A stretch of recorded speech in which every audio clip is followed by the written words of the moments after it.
Morgan Hill Times and the American Association of University Women's Candidate Forum. If you're expecting to see Obama and Romney, you missed it by one night.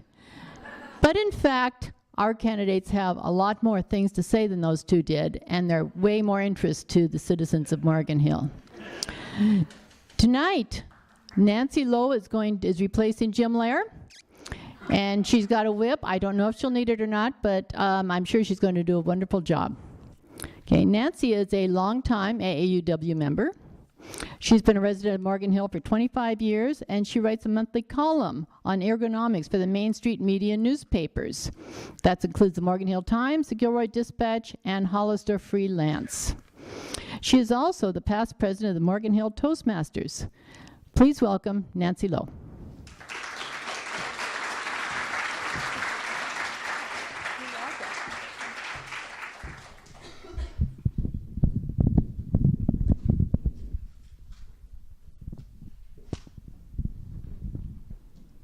Good evening.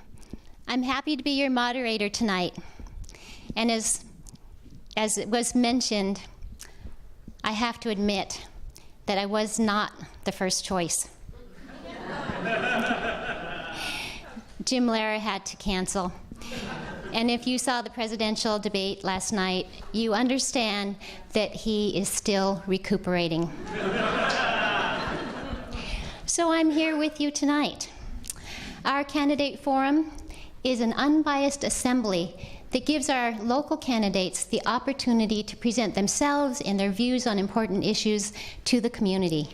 It's also a chance for all of our community to get to meet the candidates face to face as you're making your judgments about who you might want to have represent you before you go to the polls in November. All candidates have been invited to this forum, and I'd like to remind everyone to please take out your mobile device and make sure that it is on silent so that we don't have unwanted interruptions. We do have one disclosure tonight. One of tonight's co-sponsors, the Morgan Hill Times, would like to acknowledge that it recently published an editorial endorsing city council candidates. The editorial staff concerned with the candidate endorsement has had no involvement in tonight's event, though, so this does remain a fair and impartial forum. In addition, the Morgan Hill Chamber of Commerce would like me to announce that they are holding a second candidate forum on Wednesday next week, October 10th at 7 p.m. right here in the Community Playhouse. The Chamber has invited candidates for City Council and opponents and proponents of 3 county measures that will affect Morgan Hill. Measure A, the county sales tax increase. Measure B, the Santa Clara Valley Water District parcel tax extension through 2028. And Measure G, Morgan Hill Unified School District bond proposition. You can find more information about that forum on the Morgan Hill Chamber of Commerce website, the Morgan Hill Times website, and there are some green flyers out on one of the tables in the lobby. And now I'm going to go over the plans for this evening. We have 3 parts to our forum. First, we're going to hear from Mr. Steve Tate, who is running unopposed to serve as mayor of Morgan Hill for a 4th term.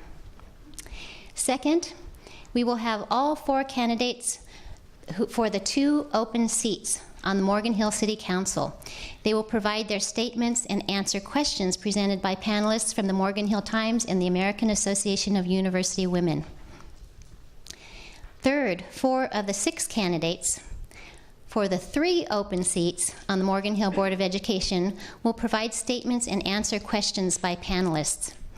I know that we have some students in the audience, and if any of you are not able to stay the whole time, a great opportunity for you to slip out quietly would be after the City Council and before the school board candidates. But if you can stay, please stay to hear all of it, because it's all important.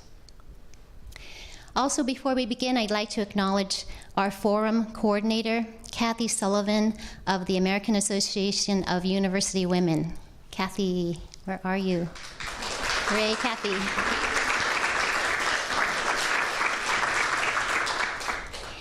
We also have very important timekeepers here.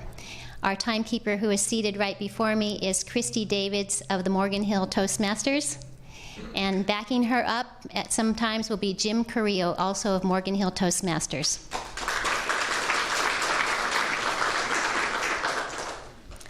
I'd like to introduce our two panelists. The panelists are going to present questions to the candidates that will be selected from those that were previously received from the community and from the question cards submitted in the lobby by members of tonight's audience. Representing the Morgan Hill Times is Lindsay Weaver. Ms. Weaver was the education reporter in Morgan Hill from 2010 through 2011. She then became the city editor for the Gilroy Dispatch. She lives in Morgan Hill with her husband and 4 fish. Please welcome Lindsay Weaver. And representing the Morgan Hill American Association of University Women, more briefly called AAUW, is Carol Holtzgraf. Ms. Holtzgraf lived in Morgan Hill from 1987 to 2005, and while she was here, she served on a number of committees, including school support committees, library commission, and the committee to determine RDA fund use. As the city reporter for the Morgan Hill Times, Carol attended all city council meetings from 2001 to 2005. And this was a task. And unexpectedly, she enjoyed it. I think that's true. Carol then left us to go to her new home in the hills above Chico, but to our delight, she returns frequently to check on Morgan Hill's progress. Please welcome Carol Holtzgraf.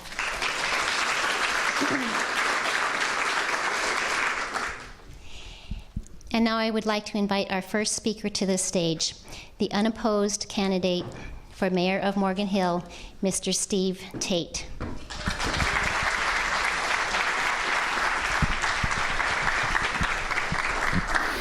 Thank you very much, Nancy, and I'm just absolutely delighted to be here, and I was asked to kind of set the stage on what some of the issues are that are going on in Morgan Hill, and kind of set the stage for what goes forward from here on that. But to start with, I just want to tell you how proud I am that I have been elected 3 times. It looks like I'll be elected a 4th time, because I'm so proud of the community that I represent, and that means that I'm very proud of you guys, especially you guys that come to these forums, that really get involved in things, that keep us on the right track and tell us where to go, and I'm just so proud of the input we get is fantastic. It is really great, and we appreciate the engagement that we have with the community. We appreciate the feedback that we get. You know, not just our community, but other communities look to us now as a kind of a trendsetter and the kind of place that they want to become and those kind of things. And it just makes you so proud. So I congratulate everybody on that. One of the first issues that I got a little outline from AAUW, and they said, talk about the budget. So let's talk about the budget. We do not have a budget problem. There is no budget problem in Morgan Hill. We have something called a sustainable budget strategy, and as long as we stay with that strategy, we're fine from a budget standpoint. That doesn't mean that we're fine financially. That doesn't mean that we don't have financial problems, but our budget strategy says that we have to manage to a certain, reserve amount. And if we do that and stick to that strategy, we may have to cut more services if things look negative. And things have looked negative over the last 5 years, but I've got to tell you that looking forward, they don't look so negative. We have our first budget surplus looking at next fiscal year. So things look bright, but we have a strategy in place. If things turn down again, we have a strategy to handle that, and we need to stick with that sustainable budget strategy, and we absolutely need to commit to that. Now, on you know, we used to have something that was a kind of a second income for the city that had to be accounted for separately. It was called a redevelopment agency. The state came along and said, we can get more money into the state coffers if we take that away from the cities, and they did that. And we very, very meticulously planned to minimize the impact on Morgan Hill of that happening. Our city manager, Mr. Ed Tweez, who designed that sustainable budget strategy, gave a very kind of detailed overview of what's going on with that at the chamber breakfast this morning. But there's lots of things going on there. We were replacing the redevelopment agency with a subsequent city agency, but that city agency has an oversight board, and that oversight board has the State Department of Finance all being able to veto and change things around. We have, as of last week, sued the state because we don't think that they have the right to take away what we have transferred to a private corporation. So in conjunction with that private corporation, our Economic Development Corporation, we are suing the state so that we can keep those assets that we transferred to the Economic Development Corporation with them and not have to give them up so that we can manage them. We may win that, we may not, but it's an issue going forward. How do we make our downtown specific plan happen? How do we make our downtown vital going forward, whether or not we can keep those assets of the downtown that we have now or not? We think there are strategies to make that happen, so that definitely is an issue going forward. Land use is a huge issue. It's always been the number one issue kind of in Morgan Hill. Back in 1977 when I first moved here, they were in the middle of enacting a growth control ordinance. And wow, that was a very big deal then, and it's served Morgan Hill very, very well ever since. However, you know, we found in the economic downturn that there are certain problems that need to be fixed with that. And the way to fix them and the way to address other land use issues is by updating our general plan. It's due for an update. It has to be updated every 10 years. And there's a lot of things that can be brought into that general plan, such as land use in our southeast quadrant. We're trying to protect as much open space and as much agricultural use as possible in our southeast quadrant. So that's an issue. They suggested that we talk about transportation. And transportation, there's an issue there with bringing high-speed rail through, and do we get the full benefits of the electrification that they're talking about for the peninsula? Will they bring it south of San Jose all the way down to Morgan Hill? So that's an issue as well. And I was going to talk about one more thing, but she just gave me the red card on my 5 minutes. I thought this was a very thoughtful statement. How one balances the vocal minority with the needs of the populace as a whole. And that is what we do as a city council. That is what you need to judge your candidates on in terms of how well can they serve the entire city, not just the special interests. And so I encourage you to look for that as we go forward this evening. And again, I'm honored to be your mayor, and I'm honored to stay in that role. Thank you.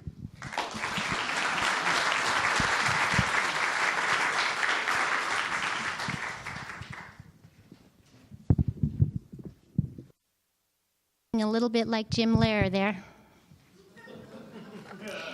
But I'm told that for the rest of the evening, I won't have to feel like Mr. Lehrer because this is Morgan Hill, and Morgan Hill City Council and school board candidates stay within their time frames.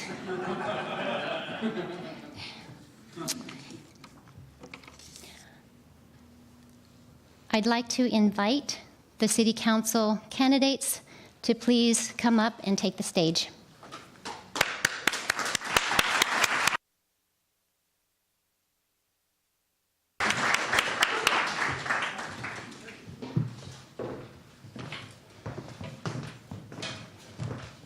And you can tell me if they've sat in the right spots.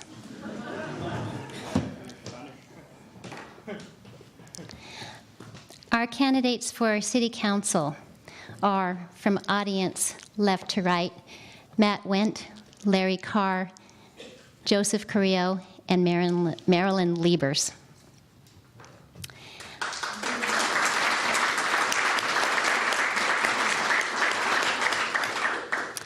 The City Council and Board of Education candidates tonight will both use the same format, which I will describe to you now.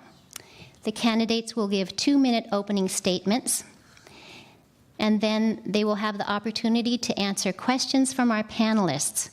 The answers to the questions will have a maximum of 2 minutes for each answer. Each candidate, I believe, will be able to answer 3 questions. And not all the questions will be the same for all candidates. Next, the candidates will have 1 minute each for their closing statements, which will be presented in the reverse order from the opening statements. Our timekeeper will show each speaker the yellow card when they have 30 seconds left, and the red card when the time is up. I don't think you're going to see red cards because this is Morgan Hill. You're going to be finished before the red card comes up. Or at most, you'll see that red card and you'll be done quickly. And now Carol Holtzgraf will start the candidates off. Assuming it does work. Wonderful. Marilyn, would you start with your opening statement, please? Thank you. Is this on? I'd be delighted. My name is Marilyn Liebers, and I am running for re-election for the Morgan Hill City Council. As I was preparing for tonight's opening statement, I thought about the accomplishments of the last 4 years, and then I thought to myself, I think you would rather know why I want to run again. And so I'd like to tell you, I'm passionate about Morgan Hill. I feel that I am right in the middle of some very important decisions, and Steve Tate touched on most of them. So we are really winding down the RDA, which is the redevelopment agency. We have assets that we need to protect, and I want to see this through. Also, we have the sustainable budget that I voted for and I support, and we are actually doing very well. The line is starting to come up, and I'm pleased about that. The economy is starting to turn around, more building. Fundings are being released to developers, which in fact turns into more building, which in fact turns into more jobs, loan officers, appraisers, carpenters, and all the rest. So I think we're right on the right track for that. And then also, we're right in the middle of hiring a new city manager. And this is going to have to be someone that works well with our council. The city manager runs the day-to-day operation of the city. The council governs the day-to-day operation of the city. So it's important we have that relationship. I bring to the table 4 years' experience as your elected council member. And before that, I was 6 years on the Parks and Recreation Commission for the city of Morgan Hill. So, like I said, I bring experience. I am very much, I'm got to go fast. I'm very much open into what I can bring at the city council meetings. I'm open to listening to everyone, and I'm approachable. I care about Morgan Hill. Thank you.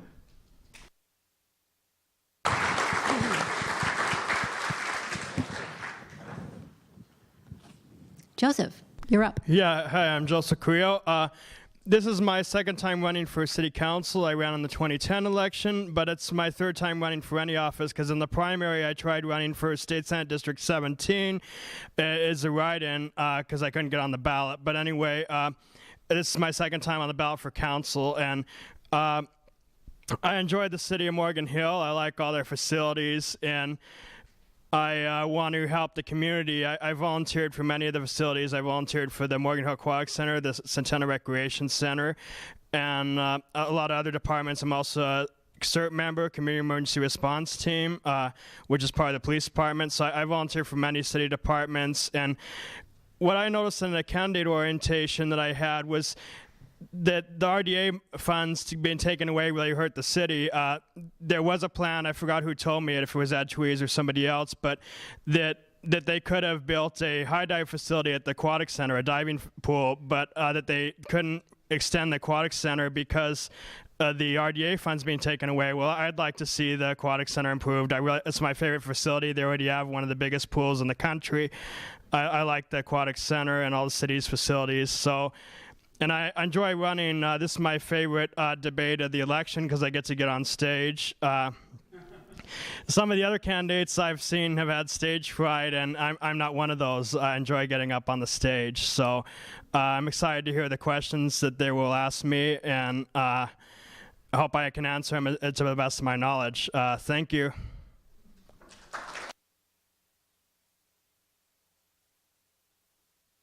And Larry Carr, thank you. Great, thank you. First of all, I want to thank the AAUW and the Morgan Hill Times for sponsoring this. Nancy, Carol, and Lindsay, thank you for putting this on and being with us tonight. Carol, it's nice to see you again. Thanks for being here. And to everyone assembled, thank you for giving up your evening tonight, away from your families, away from other activities, to learn more about the candidates in Morgan Hill, both at the City Council and School Board. It's important that you're out here, and we thank you for that. I'm proud to serve as your council member. Morgan Hill has a strong record of accomplishment during my 12 years on the council.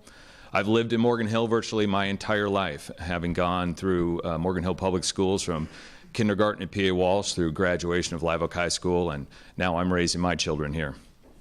I'm running for re-election to the City Council with a clear and a positive plan for Morgan Hill, continuing our sustainable budget strategy, improving public safety, controlling growth, protecting our natural open spaces, moving forward on vitalization of our downtown, and building stronger relationships with our youth and partnerships with our schools.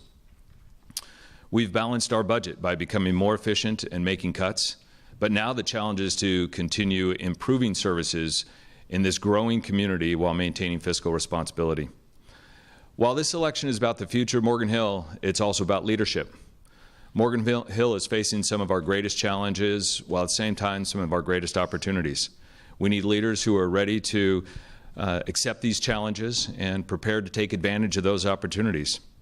I'm excited to be here tonight. Perhaps I have a little bit of stage fright, but I'm looking forward to discussing the issues that are important to all of you, that are important to Morgan Hill, and sharing those ideas with my fellow candidates. Thank you again for being here tonight.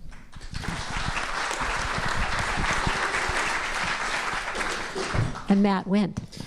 My name is Matt Wendt. I'd appreciate your vote for Morgan Hill City Council. I will also tell you the reasons why I'm running is my friends and family live here. A large percentage of my friends live here, young families, and that is why I'm running, for the future, to raise families in Morgan Hill, have a family-friendly place to raise your family, and to have good schools and provide your kids with a good education.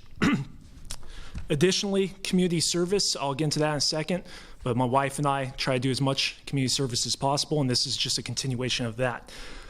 Brief background about myself is I'm a real estate attorney. I've worked with the city of Morgan Hill on some of their real estate issues previously. I'm a UC San Diego graduate, went to Santa Clara University School of Law. A little bit more about my family is my wife is a San Jose native. She went to Valley Christian High School, and she has family roots in the South County. Her family had a ranch off of Day Road. Her great-grandfather did. So, but the main reason I'm running is for the future of Morgan Hill. We're also active members of St. Catherine's Church.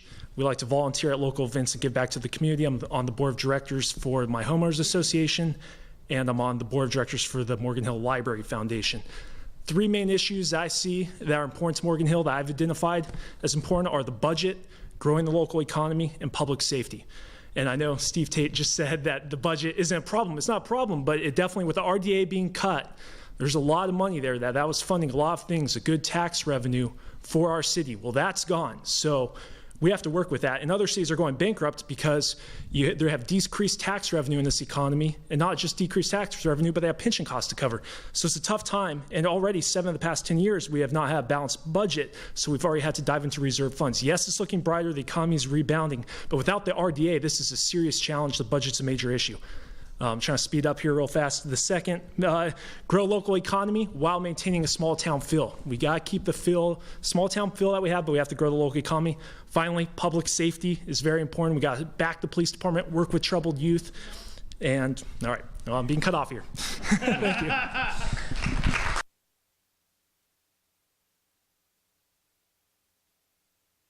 Thank you all very much. Now since we have an overview of them, we'll get into specifics.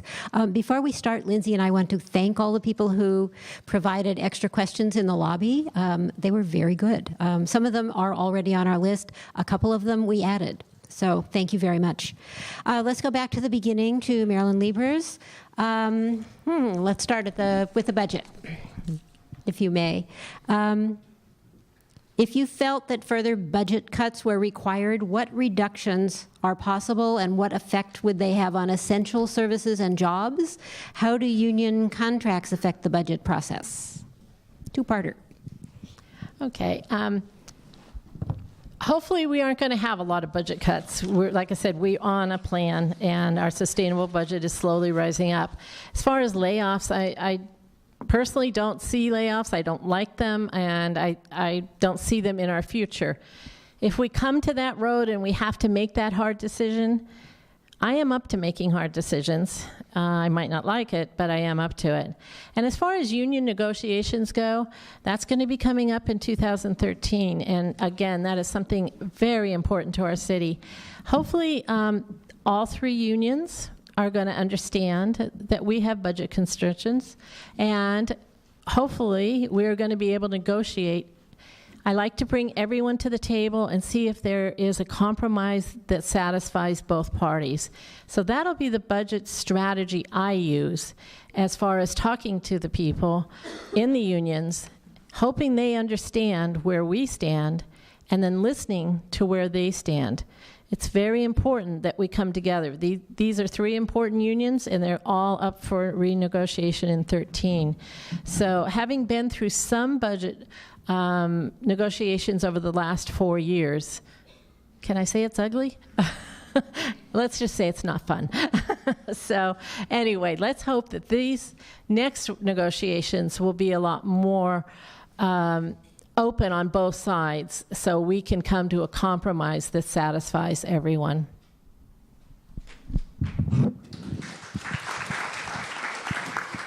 This one's for Joseph, also on the budget. Have you looked through the budget binder for last year, and what have you done to understand the structure, the activities, and objectives of city government? Well, it's the same every time you look at the budget. There's this reserves that's required to have over 15%. There's like a bottom line, and then there's a top line on the graph, and it can fall a certain amount, but can't fall below that 15%. Otherwise, the council has to make budget cuts. So I know that about the budget. I also know the biggest deal, that the budget is less because the state took away the city's RDA funds, and I don't know why they took away the RDA funds. I wish there was a way to get them back, but that's what I notice about the budget, is that without those RDA funds, it's hard for the city to run. You have any questions about, what specifically did you want to hear about the budget? Well, do you have any goals as far as the budget's concerned? Well, I guess we're going to have to stick with the budget we have, but I wish the RDA would come back. I know everybody wants that. I want to negotiate with the unions, like Marilyn Liebers had mentioned. I guess union negotiation is good, but I just see the budget's a lot different than it was over a year ago. It's going to be tough to manage a budget that's that low. Okay, thank you. Thank you. Shall we delve into the RDA a little more? Larry. Since Governor Brown has essentially disabled the redevelopment agencies, how will this affect Morgan Hill? What can be done to ease the financial hit on the city's infrastructure, including road repair, which I understand is a significant problem, and commitments that you have? What's in the works? What's possible? And should the city sue the state? Sure, thank you. Great question. The governor and the legislature has dismantled the redevelopment agency and taken that opportunity away from us, which is very unfortunate, because a lot of us believe that government that's closest to the people is government that best serves the people. The redevelopment agency was, in fact, that tool. It was our best economic development strategy tool, and without it, it's difficult to do some of those things. But we've managed to go through a process where we've reorganized some operations at City Hall in order to keep a lot of the operations alive.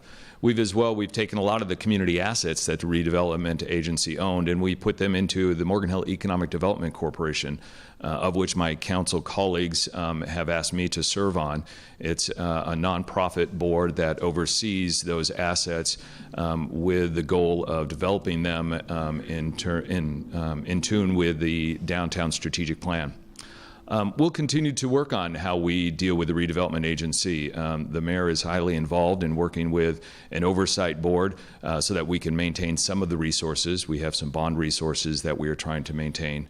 But as far as the things that we used to do with the redevelopment agency, we are doing less and less of those. Road maintenance and other kinds of maintenance operations are becoming more difficult, and we're going through a process now where we're going to study all of our streets and determine which ones are in the worst shape so that we can begin targeting where we're going to do the most maintenance and spend the most dollars for those maintenance.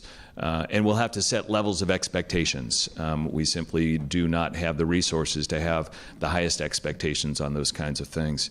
We've protected all of the community facilities like the one we're sitting in today that we developed and built with those redevelopment sources and have identified the means to maintain those. So the community assets that we already have in place will in fact continue in place for generations to come. Thank you.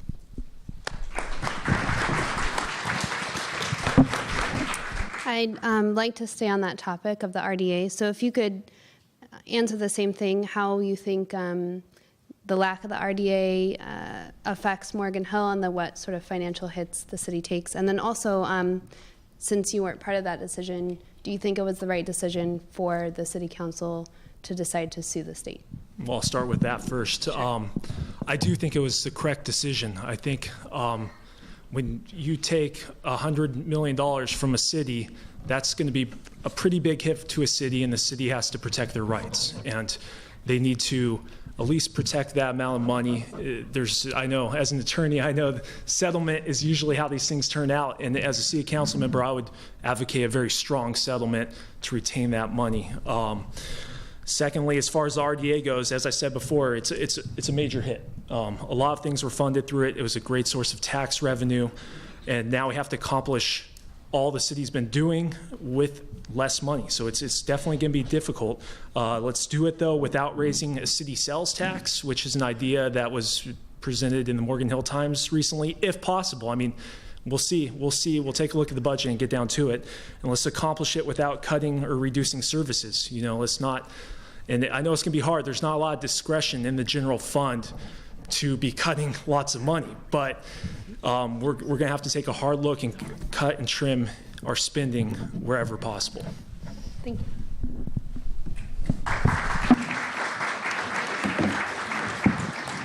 You know, this actually might go faster if we held our applause until the end. And then you can give them a huge round of applause, which they will deserve. Thank you. Okay, back to the beginning, to Marilyn Liebers. Let us move on to land use. The city's general plan assigns certain lands open space status. This is an administrative category that can be changed by a vote of the council. Should open space usually provide for public access, or should land be accessible only from neighboring properties? I'm not sure I'm clear on your question. You're asking if we... This is about open space, lands that have been designated open space status and access. Should part of the status, the open space status, be attached to, or vice versa? Should public access be attached to that always, or is going through the neighborhood property with their permission sufficient? Interesting question. Open space, in my opinion, is open space used for the general public. We do, sometimes we annex property into the city or into our sphere of influence. That could be private property. In fact, that's just recently happened at the corner of Watsonville Road in Monterey, where Butterfield is going to end up feeding into. Butterfield will end at Watsonville Road. So we did put into the sphere of influence a portion of a property where the mushroom farm was. But if we're looking at true open space, I believe that's for all public use. We are looking at the southeast quadrant where we have a lot of people that want to sell their properties it's now designated agricultural. So that's something we're going to be looking at over the next 4 years of how we're going to mitigate some of the differences of opinion on how that land should be used. Having met with the Farm Bureau, they don't really consider some of that property feasible as farmland anymore. They consider it micro farms, which is not profitable to the farmer. So could we do something better with that? Could we perhaps put in public park? Perhaps that's where our next ball fields need to go to complete our athletic sports complex would be very good. So it's something that we're going to have to study. But more importantly, we need to be fair to everyone involved. And that's why I like bringing people to the table. And let's talk this through. Let's see how we can compromise and make it happen so everyone is satisfied. And like I said before, I'll ask the hard questions. Joseph, what is your position on the city's growth control initiatives? Should it continue as it is, be relaxed, or strengthened, and why? The growth control should remain a small town, like a rural town. I like that it's a rural town and there's a lot of farmland around the city areas. But if they do build more housing, especially in the newer buildings, they should require bicycle parking, because in the future people won't have as many cars when oil prices go up. So anyway, I think I would want to keep it an agricultural town, a small agricultural town. But if more housing is needed, just build it green. It should be. I like that the city's putting in solar panels on a lot of their buildings. So I guess for the growth control, just keep it a small city, agricultural style city. Okay. The Local Agency Formation Commission for Santa Clara County, which is LAFCO to its friends, is a state-mandated local agency set up to oversee the boundaries of cities and special districts. You know that. Okay, yes. Part of this is informational for the audience also. Encouraging orderly boundaries, discouraging urban sprawl, and preserving agricultural and open space lands are the key goals of LAFCO. So here's the question. Do you see LAFCO as a partner in development planning or as an adversary to council, developer, or business interests? Well, in deference to my friends that serve on the LAFCO board, I'll be careful with how I answer it. Are they here tonight? They are not here tonight, which is one of the challenges with LAFCO. It is a board that has usually at best one representative that represents all of South County. So it is dominated by interests from San Jose and Palo Alto and Mountain View and places north. That we have a challenge in educating them about South County rather than allowing North County to dictate how development happens down in South County. But the way that LAFCO is formed is should be good for all jurisdictions within the county and across the state. We should be thinking about orderly development. We should be thinking about whether we are encroaching in areas that we shouldn't be encroaching in. We should be thinking about whether the development plans that we're thinking about are growth-inducing or not, and if they are growth-inducing, how we're going to manage that growth and handle that growth, whether it is from strict city services like sewer and water and roads, or whether it is through our schools and the services they provide. And so it brings good questions to the table that we need to deal with. Our challenge is, like I say, educating the LAFCO board and more frequently the LAFCO staff about issues in South County. When we get to the board level, we actually have a better time dealing with the board members who are elected officials from other cities and the county in Santa Clara. But educating the staff about issues in South County is part of our job, and I think we take that very seriously, and we work on that so that those individuals understand the issues that we're faced in South County and how their policies affect us. us and how they should be working within the ideas that we have about growth in South County. Thanks. Excuse me.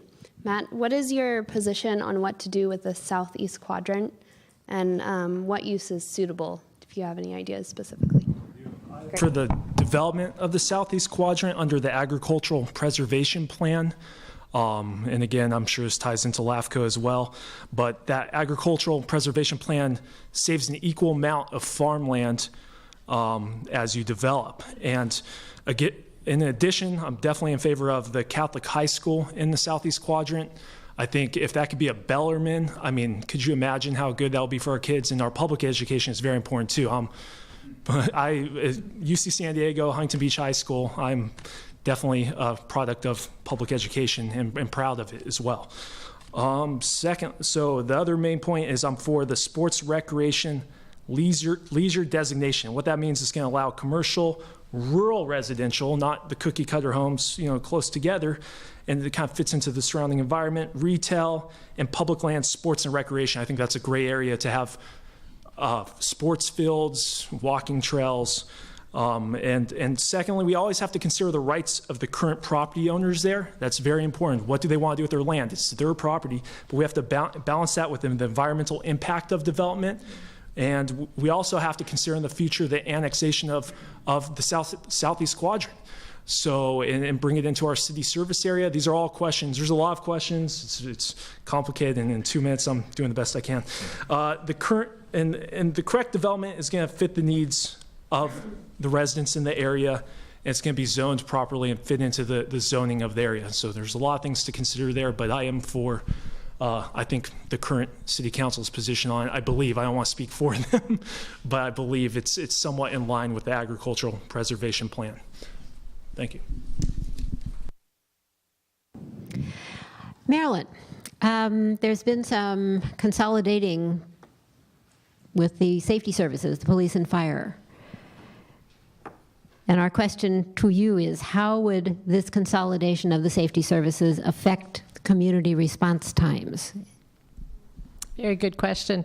One thing I just want to make clear is that right now our fire protection is done by Santa Clara County, and in January we're going to CAL FIRE.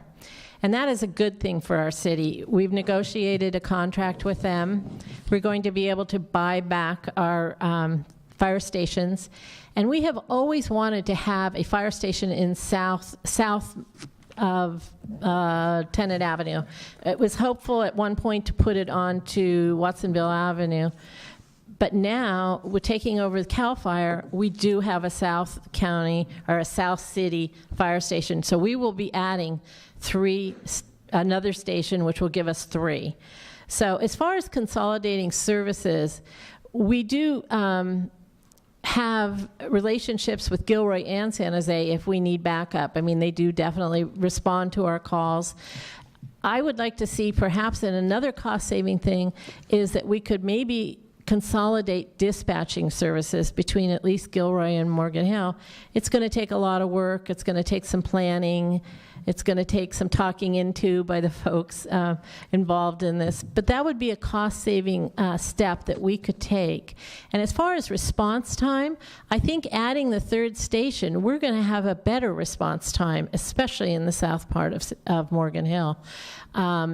Dispatch, if it was consolidated, I don't see any difference on how that would affect response time. So we'll have to see what happens with this. We're looking forward to a new provider starting in January. Like I said, we're going to get back our fire stations. We're going to get back our equipment. And my concern was how many people that work for the county as a firefighter are going to lose their jobs over this. And actually, none of them are. They're being reassigned. And then I asked the question of, back when the county took over, how many employees do we have left that are now still serving us? Only 4, and they still will retain their jobs. So I was very pleased about that. Thank you.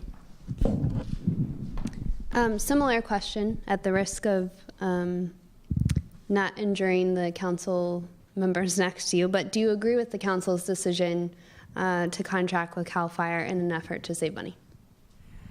Yes, but what I would like to do is have the old Morgan Hill Fire Station, the old Morgan Hill Fire Department. I know first they started out with the city having their own fire department, then contracted out to county, and now they're contracting out to CAL FIRE. So it went from city to county to state. And Gilroy still has their own fire station, so it'd be nice if Morgan Hill could have their own fire station, but I guess they're contracting out with the state. I don't know if the citizens would like having a Morgan Hill fire station, but I know they used to a long time ago. What do the citizens want? Do they want Morgan Hill to have their own fire station, or them to contract out with the state? I'm sorry, I missed the question. Just what would the citizens like better? Would the most citizens feel safer with the city having their own fire station, or are the citizens okay with the city council contracting out to the state, to CAL FIRE? It's a good question that I'm not sure of. Okay. But thank you. Well, I guess I feel that the state doesn't know as much about each individual city, so contracting, going higher and higher, it means the city has less control over their departments. See, if they contract out with the state, with CAL FIRE, CAL FIRE really has control over the firefighting in the city and how fast they respond, not the city. So I would prefer the city having their own fire department, the city being more independent and sustainable. Thank you. Thank you. Okay, Larry, what is your opinion on consolidating these services? What were were there other alternatives? Sure, we engaged in a long conversation. In fact, the mayor and I were asked by our colleagues on the city council to lead those discussions. And could we, in fact, try to consolidate all of South County's fire safety services, Morgan Hill, the county fire, and South Santa Clara County Fire serviced by CAL FIRE? Could we turn that whole area into one battalion, one fire safety district? Gilroy opted out of that after some conversations. They went into a different kind of negotiations with their employees, and it didn't serve their best interests. So in keeping our goals of keeping at least the current level of service, if not improving it, and saving money, we actually have entered into a contract that does both of those. We're going to save $800,000 this next year alone with CAL FIRE's contract, and we don't lose any service time at all. In fact, as Councilmember Lieber said, we will now have a more coordinated approach. Instead of the CAL FIRE station at the south end of town serving as a mutual aid to our department. We'll have 3 stations. They will all be fully staffed, and response times, we hope that we'll actually see an improvement in response times with that. We will own the stations again and own our own apparatus again, and so in fact we'll have a city fire department contracted with service to CAL FIRE. So we talked about a sustainable budget strategy, and this was one of those strategies. How do we reduce the cost by keeping while keeping the same level of service? And in fact we've obtained that, and again we'll save $800,000 on that service. So yeah, I think it was a very good idea. It was a very good idea, and one that we'll be proud of for years to come. Thank you. Hey, Matt, I'm wondering if you think it was a very good idea also. And, what are your thoughts on the level of safety in Morgan Hill? Are you happy with how safe the town is? Right. So from what I've heard and what I've read about it, it sounds like it saves the city money. I would prefer, my preference, and I think everyone's preference would be that our budget could allow us to have our own police and fire department. And especially with the police, I think they're underfunded and understaffed. So to your safety question, I think that's something we really have to take a look at.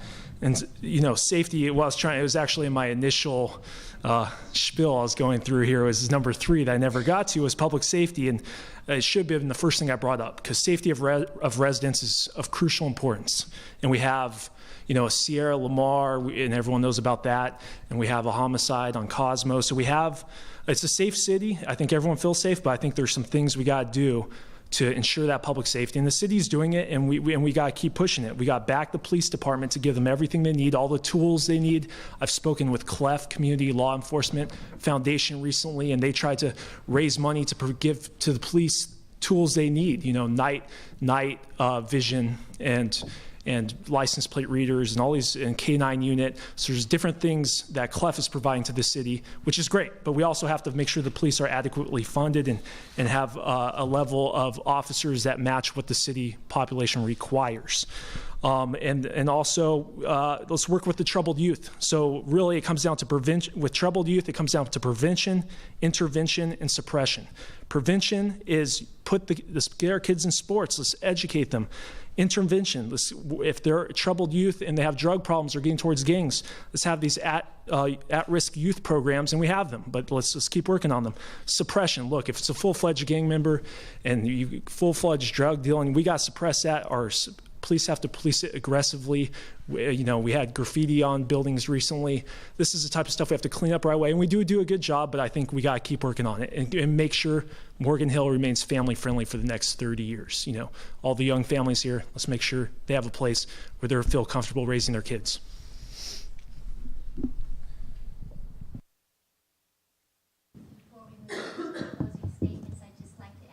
If you do see that red card, just quickly finish the sentence. Thank you. So let us start the closing statements at this end with Matt. And would you, there was a question from the audience, and if each one of you would answer this along with your statement. Are you registered to vote, and do you intend to vote? I sure hope so. Right? I need all the votes we could get here. So definitely am voting, am registered. Luckily, City Council is a nonpartisan election, so I don't think I have to go on a limb here. But that's my main point in my closing statement. If you want to talk to me, Mayor Tate does an excellent job of being open to the community and talking to the community. If I'm council member, I want to do the same thing. So come talk to me. I'll tell you my political position. I'll tell you where I stand on everything. I'm going to be up front with everyone. And to that note, I have campaign literature out there that has my website. Please get a hold of that. It has my email. Email me, come meet with me, come talk to me.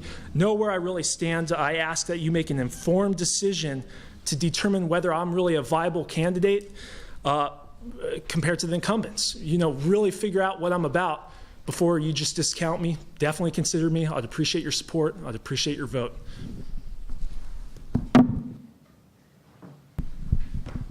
Well, thank you. Yes, I'm a registered voter, have been since I was 18 and voted in every election. And thank you again for this opportunity. Thank you for coming out tonight, for spending some time with us, for submitting your questions. Thank you to the Morgan Hill Times and the AAUW for putting this on year after year, election after election. It's a wonderful opportunity, and this is one of the great things that we all love about Morgan Hill and why I'm running for re-election to Morgan Hill. We're an engaged community, and I think that really comes from the heart.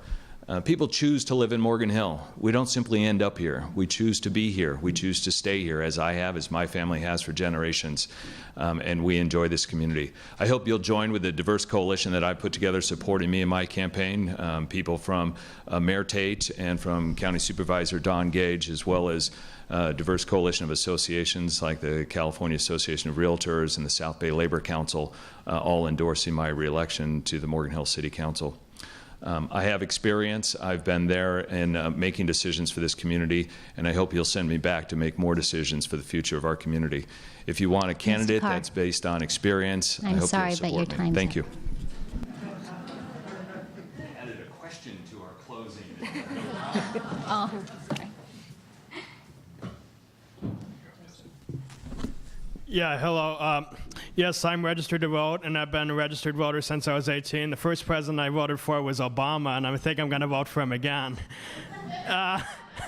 Anyway, I enjoyed meeting you here. I always enjoy these debates because I enjoy getting up on stage. I'm glad that the next one will be here too, the next debate, the next candidates forum. So anyway, I hope you will vote for me in this election, and I'll enjoy helping the city. Thank you.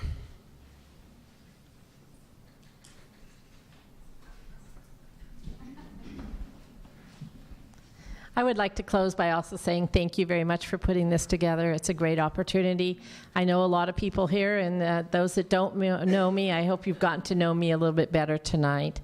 I bring a lot of experience, and I care about Morgan Hill, and I would appreciate your vote. and for another 4 years at council. And what I always tell everybody is, you don't have to remember my name.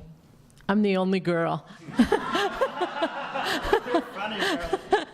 Just vote for the girl and we'll be fine. Thank you very much.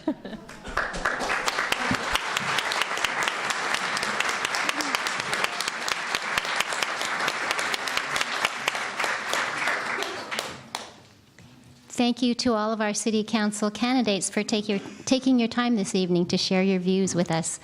Now I'd like to invite you to take a seat in the auditorium while we prepare the stage for the school board candidates.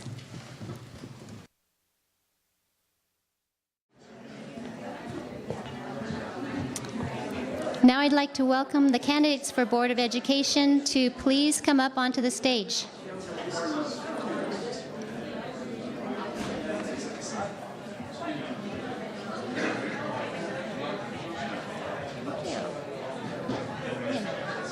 Look for your name.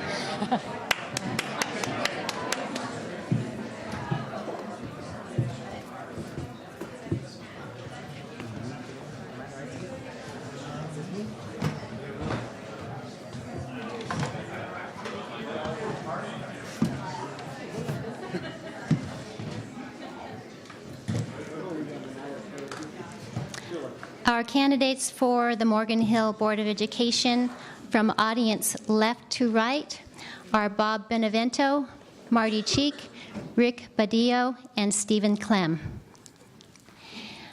I'm going to repeat the guidelines for the timing, and I think that we'll have a little contest and see if you can beat the city council members and not have any red cards.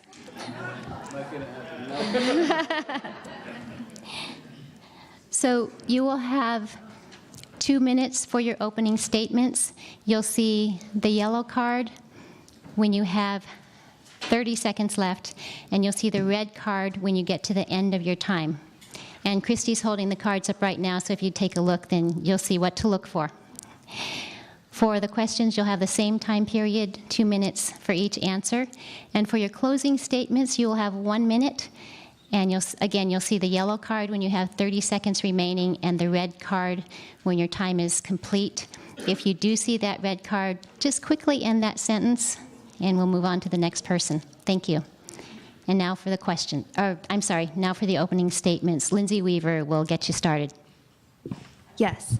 I'd like to invite Steve to give his opening statement, and I'd like to invite everyone to feel inclined to give your opinion on Measure G, how you might vote for it, and why you feel it's important. If you can mention in the opening statement, if we can get that in. Thank you. Okay. All right. My name is Steve Clem, and I was born and raised in Santa Clara Valley. Been in the Morgan Hill School District for 25 plus years. Had 2 daughters go through the system. One is a teacher at Barrett School for 10 years. The other one works for Apple, and she teaches, she actually runs the program for education in the retail stores. And I have a son-in-law who is also a teacher and is on the Gavilan board. And my wife's a teacher's aide for 26 years. So I have a pretty good background, family-wise. And I was... years ago, when my daughters were going to school, I went and I did the school site council for Live Oak High School. I also did the program for after school in Saturday detention with Jay Velasic, if I can remember his name. And I ran grad night as a treasurer and president for several years. And I also ran a successful Los Paseos Aquatic Club for 12 years. So I got a pretty good background. I've been with my company doing sales and managing inside staff for 35 years, and I'm a pretty good negotiator. We sell to the air conditioning and heating company, which is an affiliation of 104. So I know how to negotiate with those guys pretty good. So anyway, that's my background. My reason for running is that I took a little lull from the school, and I have 2 grandsons coming into the school system, and I'd like to be a part of that and make sure that their education is as good as what my daughter's was for the school system. And Measure G, I'm all for. And just in case I am voted, I voted from 18 years, since I've been 18. Thank you.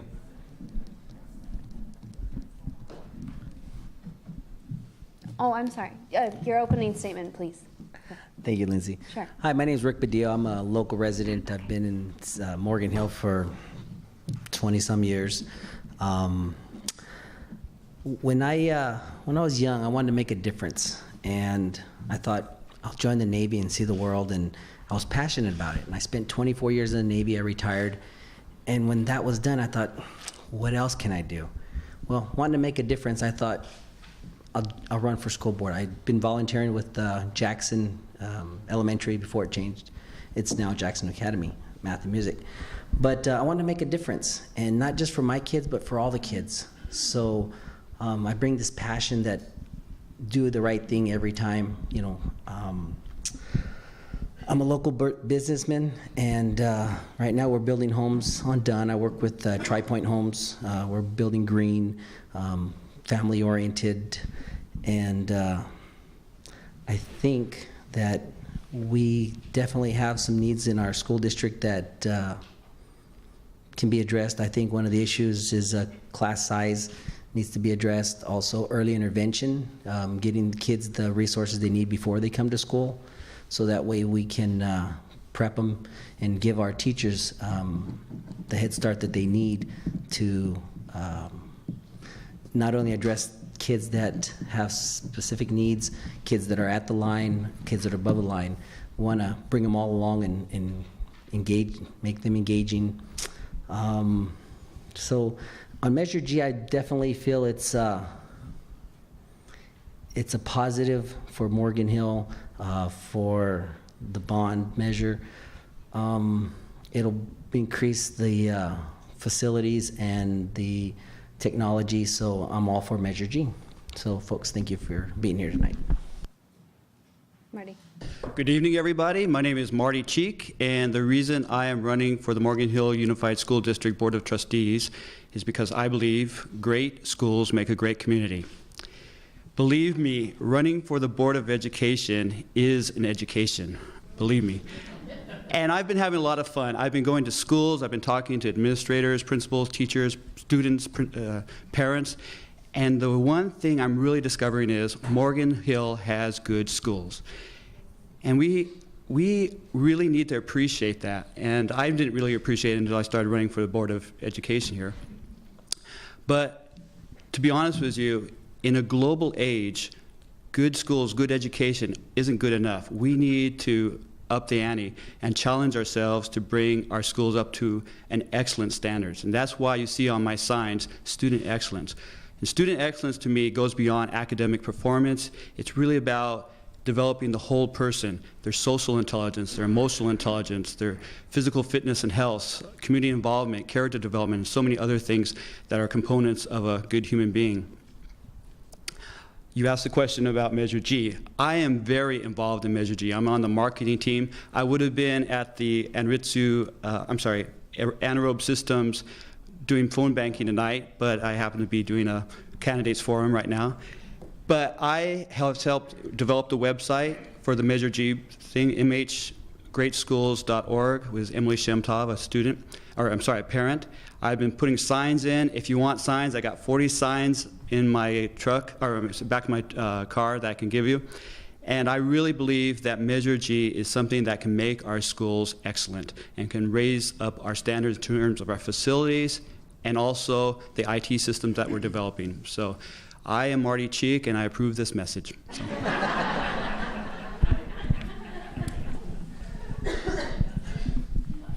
Well, good evening. I'm Bob Benevento. I'm going to have to be quick. I'd like to take a moment to thank the AAUW and the Morgan Hill Times for hosting tonight's forum, and I'd also like to thank the three gentlemen who are on the stage with me here this evening. For those of you who have not met me yet, let me tell you a bit about myself. I've lived in Morgan Hill for nearly 29 years.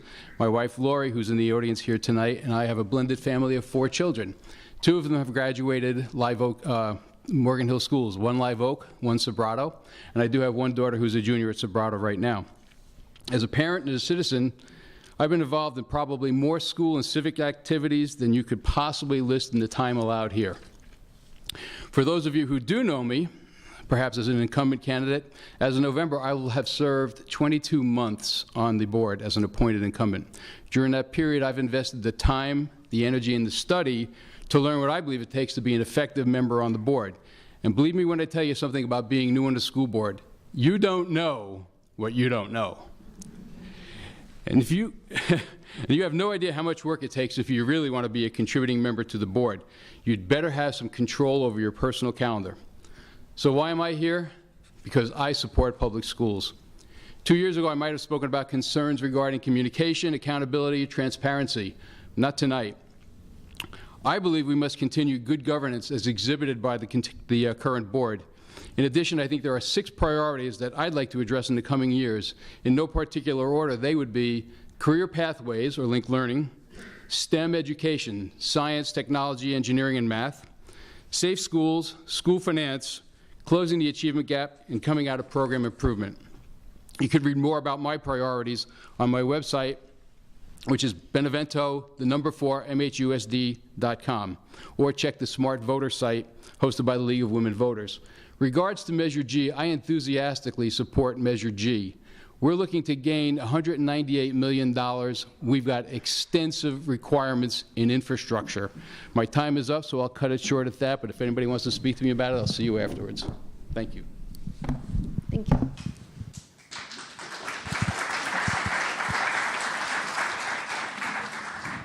So we'll start back at the beginning with Steve and jump right into it. Given the strong correlation between student achievement and socioeconomic status, which we do find here in Morgan Hill and in our schools, what programs would you advocate to narrow the gap? It's a good question. Well,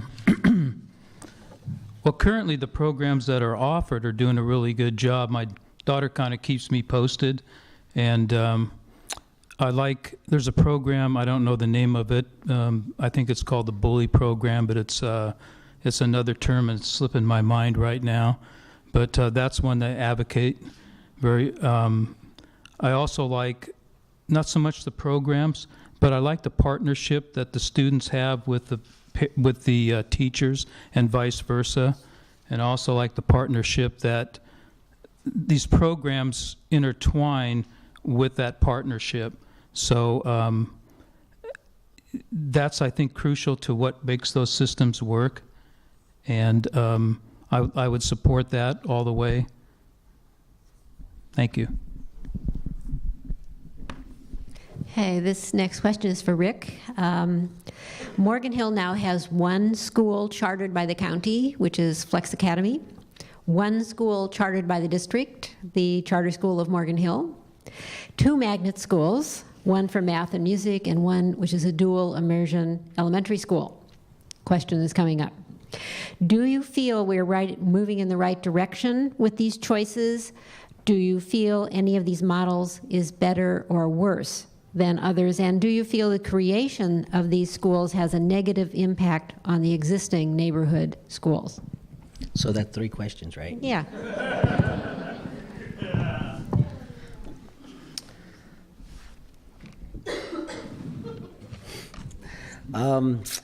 Well, I feel that, are we heading in the right direction?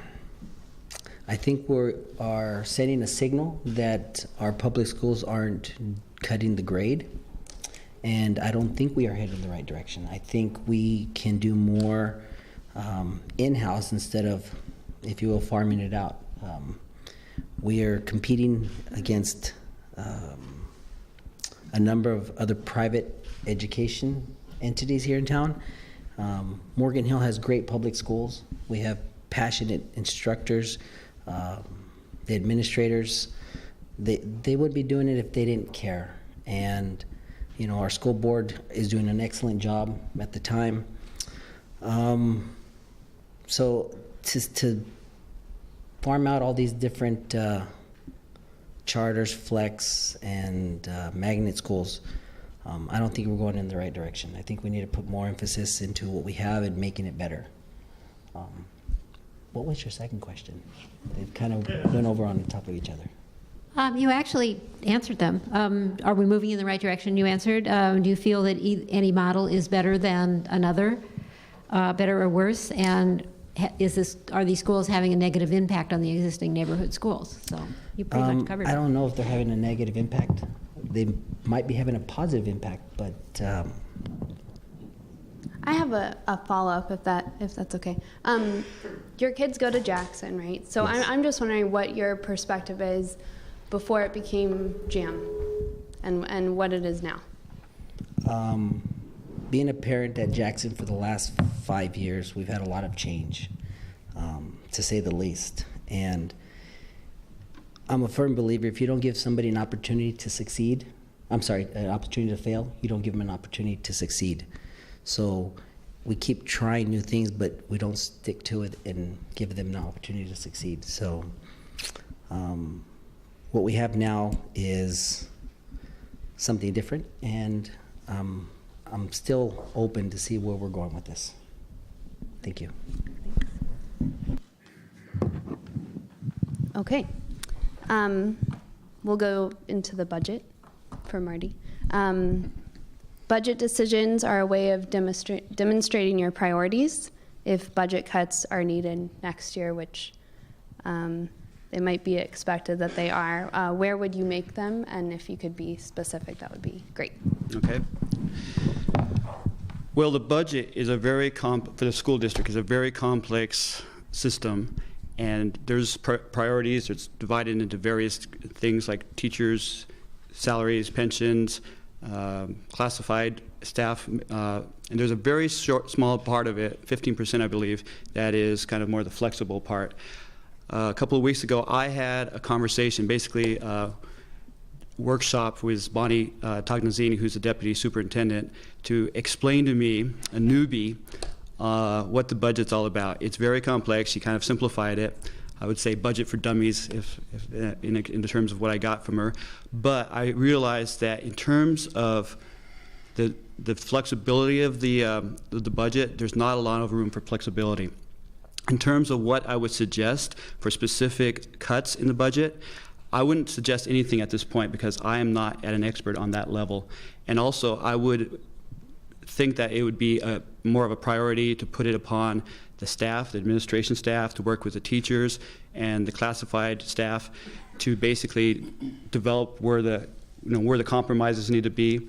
No doubt, if Proposition 30 does not pass, we're going to have to make some decisions if I get on the school board. But if it does pass, we're actually in a good position. We have $3.5 million budgeted in case Proposition 30 doesn't pass. So if it passes, we get that icing on the cake. So in terms of specifics, I don't want to give any because I'm not at the expert level, but I know it's going to be some hard times if Proposition 30 doesn't pass.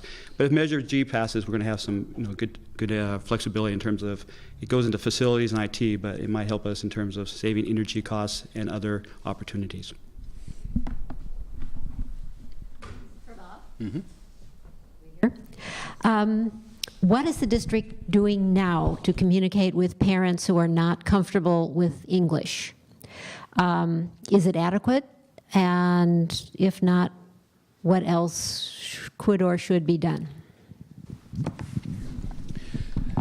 Well, that's an excellent question because, as you may or may not be aware, nearly 50% of our student population now is approaching 50% of English language learners. And that poses challenges. What we have done as a district is to search out administrators who are bilingual speakers. We have hired a number of teachers who are bilingual, and what we are doing is trying to identify best programs to help us address the needs of those students. What we are trying to do is involve the parents to a greater and greater extent. For example, over at the P.A. Walsh School, we have a parent program called Los Dichos, where the parents come and help the children with their English language skills. So it's been I think, a rewarding program for the students at P.A. Walsh. It continues to be a challenge within the district, and specifically beyond that, I can't answer right now. Steve? This is two parts. So you weren't regularly seen at the school board meetings before announcing the candidacy, and I'm wondering why you feel you have the background and the knowledge for this role, and then I'm also wondering what your number one priority is going into it. Well, my number one priority would be the education of the kids. That's definitely number one. Well, when I decided to run for the school board, I'm encouraged by my kids and my wife. I said, if I'm going to do it, I'm going to do it right. So that's when I started attending the meetings and going to open houses and back to school nights. That's just the way I've always done it. You know, once I start on something, I'm pretty aggressive, and I'm going to find every way to support what I want to do. So hopefully that answers your question. But everything I've probably done in the past, I've been pretty successful. I'm not trying to say that's great, but I get involved with it. I can look at both sides and make good decisions. And I'm kind of one of those that sit back, and then once I get involved, I can, for some reason, they just start picking me to do different tasks, which I don't mind at all. I have the energy and I have the time. So I think because my grandkids are going to school also, that they're going to be there through the Morgan Hill School District. So one's in kindergarten now, so I've got through high school, and the other one's 1 year old, so I've got a long ways to go. So I want to make it good for them. And currently, or when my daughters went to Live Oak and to Los Paseos and Encinal and so on, the schools were excellent, and so I want to continue that and make it even better for them. Hey, it's Rick's turn. After several years of development, the district has established a new teacher assessment program. What do you think of the new program? Would you include measurement of year-to-year student achievement or progress against testing in this assessment? Is that the 27-page assessment? Is it 27 pages? Yeah, it is. Wow. You know, in the military, we had a one-page front and back. It was either you did your job or you didn't. You had other things to do in the military. My answer to your question about the 27-page assessment, I think it's too much. It's pretty simple. It's black and white. Either you're doing your job or you're not.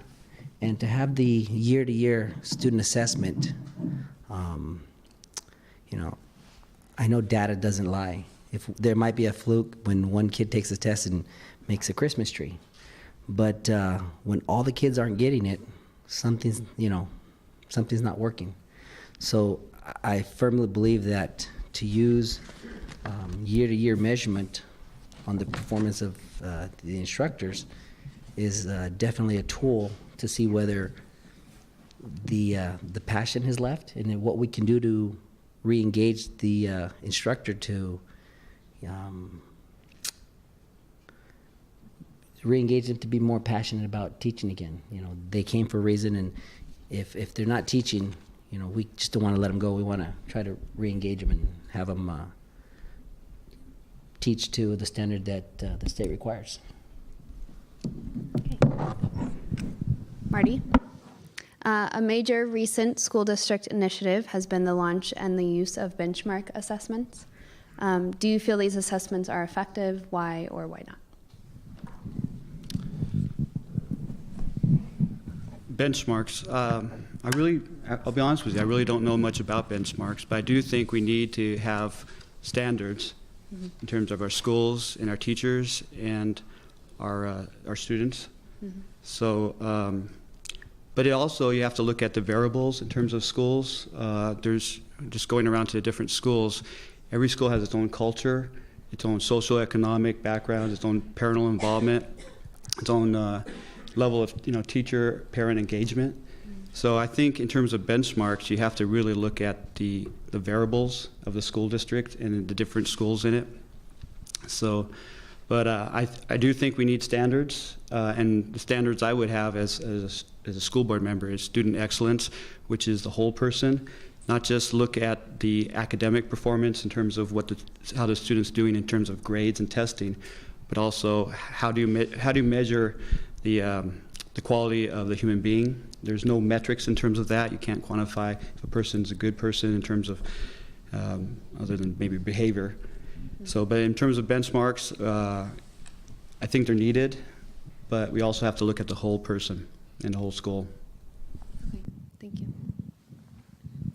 Or Bob, how would you improve the outcome and family involvement for special education students?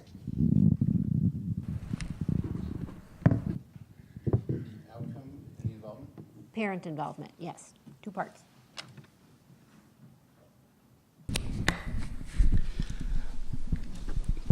Okay, let me go back to the previous question first, because I came up with some more answers. Going back to the language influence, what we try and address is using technology, i.e. language labs, or let's say just lab sessions on the PCs, to evaluate the student's proficiency in his language.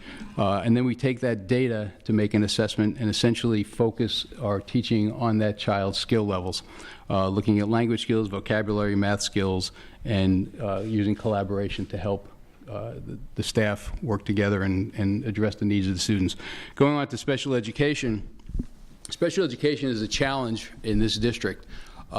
We perhaps have one of the highest percentages of special ed. I believe a year back the data was somewhere on the nature of 12 or 13% of our student population. That may have changed, but it's still a significantly high number. And what you need to understand is that the state only reimburses the district 40% of the cost for special ed, and that involves transportation in special cases to sites far beyond our boundaries. In terms of the parent involvement, we get outreach, if you will, from numerous parent organizations in support of their students. I can personally say that I have not attended any of those workshops or those sessions, but I do know that there are parent groups involved. The outcomes for me are difficult to assess, but I would say that we employ on the nature of about 100 instructional aides or paraprofessionals to work with our classroom environment to help improve the student outcomes.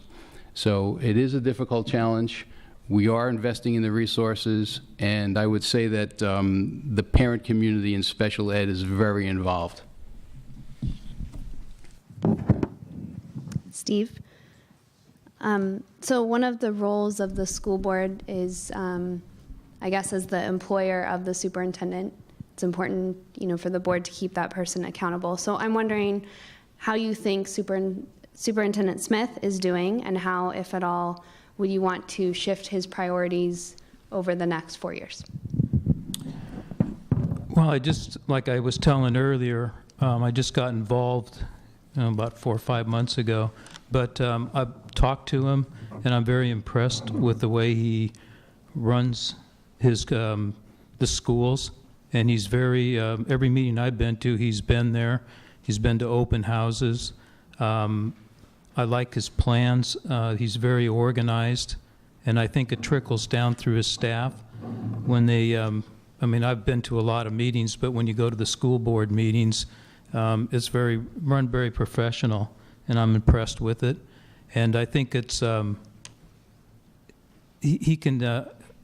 love to see him stay in there as long as he can, because he's really good for the school district. And to go through these trying times with the staff and what he has and what he's done for the schools is amazing to me. Most people would just give up, but this school system is really unique because it operates with such limited funds, and it does so much that coming from a business standpoint, it's something that you really desire. And as far as I'm concerned, I hope they just keep everything going the way it is, and we get more funds and make it even better. Thank you. How do you see your role as a member of the school board, and how do you think it relates to the roles of district and school site administration? Is that clear? Absolutely. Oh, good. Okay. Go for it. Well, last year I took the initiative and I became more involved with my children's school. I was on school site council, so I got to see the budgeting and administrative portion of that. And from there, I went on to the DAC, which is District Advisory Council, to see on the bigger picture. Well, when I was approached to be on school site council, I asked what it was. And they said, well, somebody checks the budget. Well, who's checking the checker? I said, well, that's a good position. I want to do that. So that's kind of what my initiative was, to be a part of school site council, which went into District Advisory Council. And I see how the budget works. And I'm impressed. It's definitely a business. So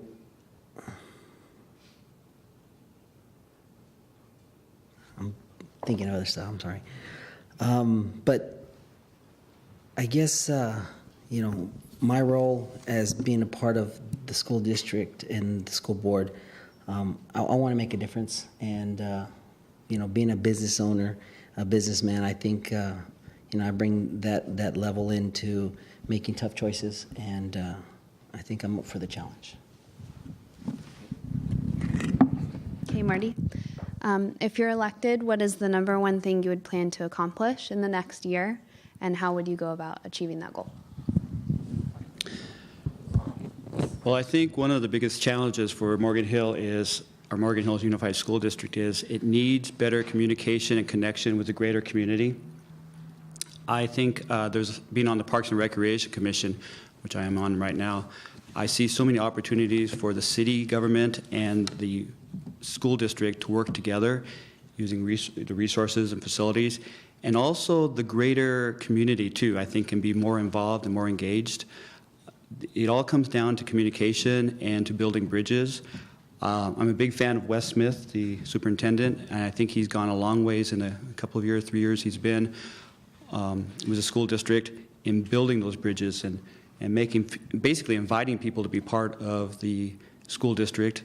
But I think there's a lot of crossover and a lot of benefit from both sides. I'm working on a project now with two young men one from Sobrato High School, one from Live Oak, where we're developing a comedy improv program, a high school comedy improv program that we're going to bring into the school district, teach kids comedy improv, and then also bring them here. They'll probably be performing on the stage sometime, hopefully next year, and benefit the community, fundraising, kind of have this cycle back into the community or into the program where it pays for itself every year.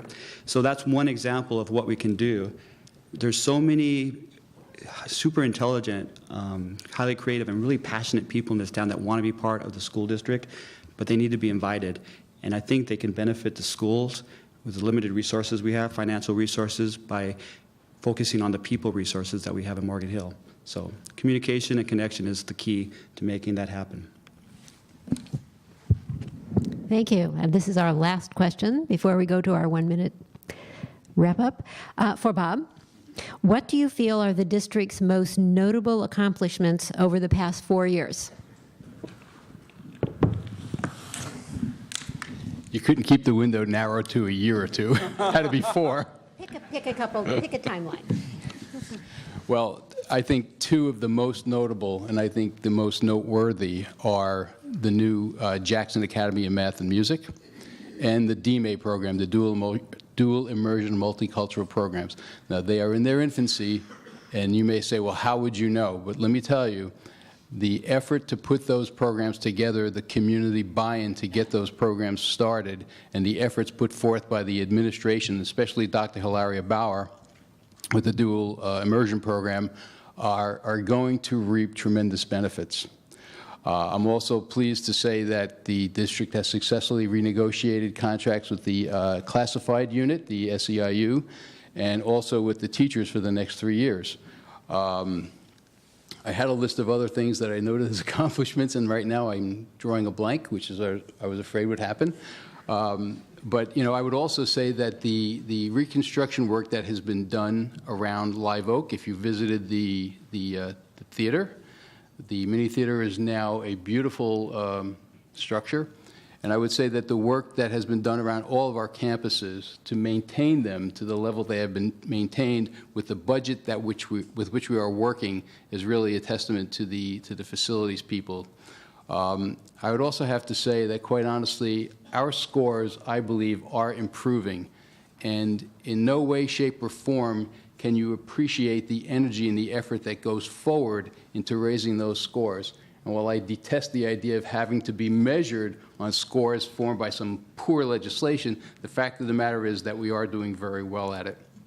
So despite what you may read in the papers, we are putting forth students who are coming out of our high schools getting into Ivy League schools, the military academies, private universities, and the UCs and the CSUs. And for that, I think we should be applauded, quite honestly. Thank you.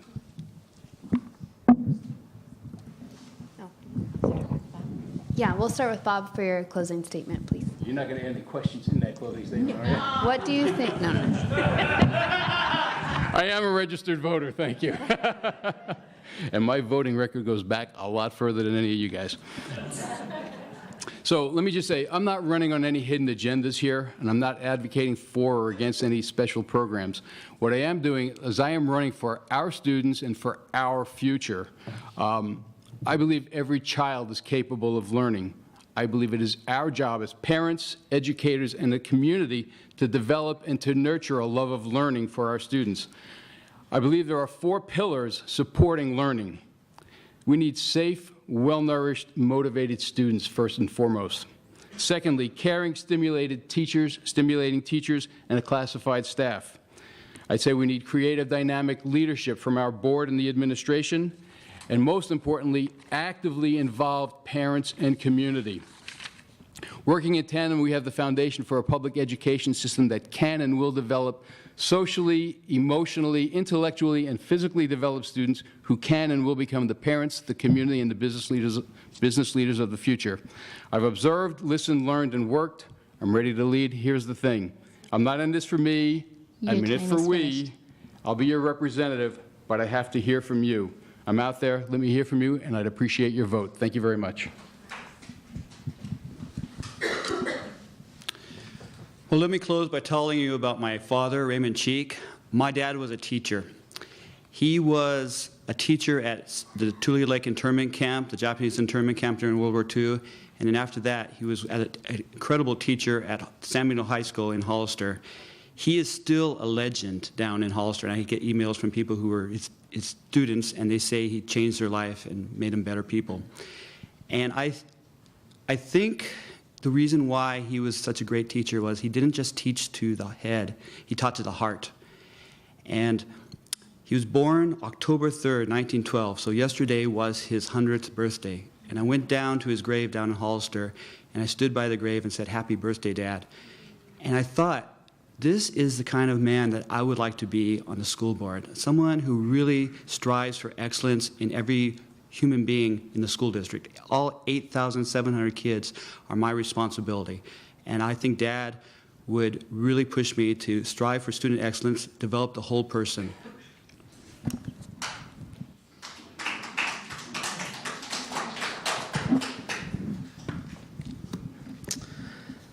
I want to thank you folks for being here tonight and giving up your time.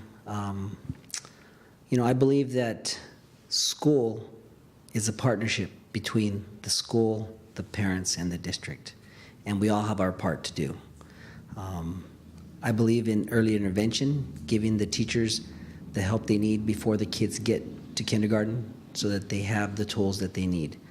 I believe in holding people accountable, the administrators, the instructors, and the children. They have a part to do. I recently volunteered with Project Cornerstone, the anti-bullying project, and I do that at Jackson. One of my key things is classroom size. If we don't give the teachers the tools that they need, then how can we expect them to do the jobs that we hold them to? With that, I want to thank you again for being here, and I would appreciate your vote.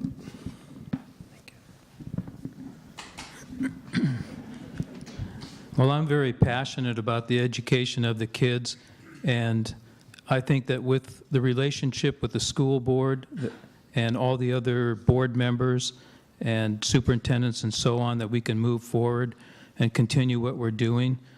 I'd love to be on the board. I have a strong compassion for being on the board, and I'm not too far away from retirement, and this would be a good slide into being on something like this.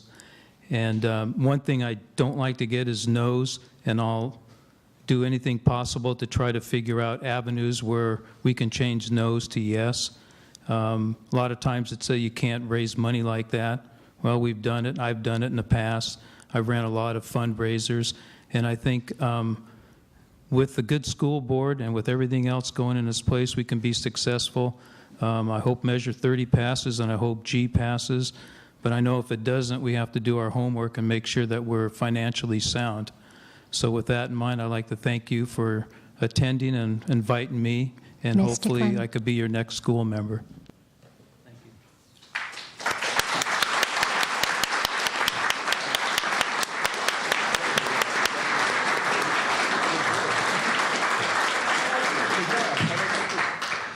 Thank you to all of our City Council candidates for taking your time this evening to share your views with us. And once again, I'd like to thank Mr. Steve Tate and the, I'm sorry, did I just say City Council?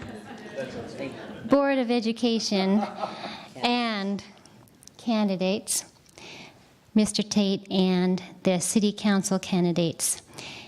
I only had a few Jim Lehrer moments, and I think I'll be feeling fine by morning.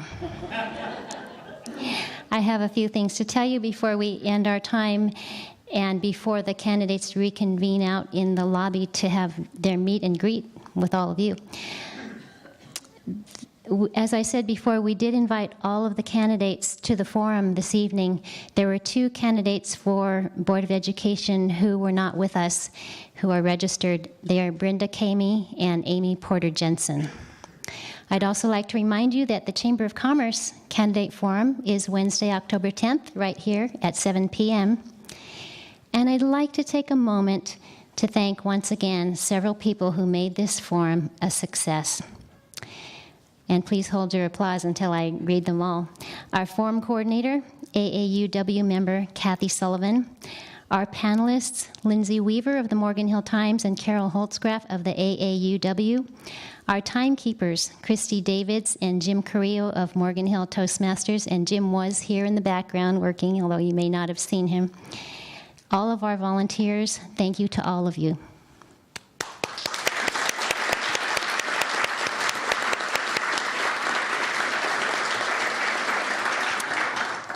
I'm Nancy Lowe, and on behalf of the Morgan Hill Times and the American Association of University Women, I thank all of you in the audience from the community for coming out on a weekday evening to be more involved in your community. And now please feel free to meet and greet the candidates in the lobby.